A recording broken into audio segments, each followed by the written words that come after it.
உண்மையாவே இறந்தவர்களுடைய ஆவி என்ன ஆகும்? இறந்தவரோட ஆவி உண்மையிலேயேம்மா நீங்கள் கேட்ட கேள்வி கரெக்டு.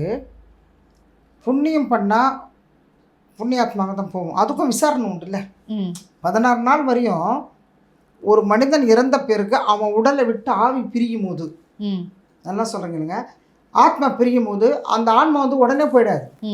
இந்த ஆன்மா இந்த உயிர் தானா கரெக்டு தானா அப்படின்னு செக்கிங் போகும். மேலே 1 செகண்டில் போய் மேலோகம் போய் தர்மராஜா கணக்கு கரெக்டு தான், சித்திரகுப்தன் கணக்கு கரெக்டு தான்ட்டு அந்த பூமியில் விட்டுருவாங்க. அதை விட்டுன 16 நாள் அவங்க காரியம் பண்ணுற வரையும் புதைச்ச இடத்துக்கும், இது நிறைய காணொலியிலே நான் சொல்லியிருக்கிறேன், புதைச்ச இடத்துக்கும் அந்த வீட்டுக்கும் அப்படியே தெரியும். அது டெத்தை எடுத்து மயானத்தில் அடக்கம் பண்ணுறாங்களோ எரிக்கிறாங்களோ அது அப்பாற்பட்டது. யார் வராங்க, யார் அழுவுறாங்க, நம்மளை பற்றி யார் திட்டுறாங்க, நம்ம பசங்க எப்படி அழுவுது, நம்ம மூதாதையர்லாம் நம்ம என்ன பண்ணுறாங்கன்னா சொல்கிறாங்க, பெரியவங்க முதியோர்லாம் நம்மளை எப்படி சொல்லி அழுகுறாங்க, திட்டுறாங்களா, இதெல்லாம் கணக்கு பார்க்கணும். உண்மைதான். ஆனால் சொர்க்க நரகம் உண்டு, உடனே எல்லாம் கிடையாது. அது 1 வருஷம் விசாரணை இருக்குது. புண்ணிய ஆத்மா இருந்தால் போயிடலாம்.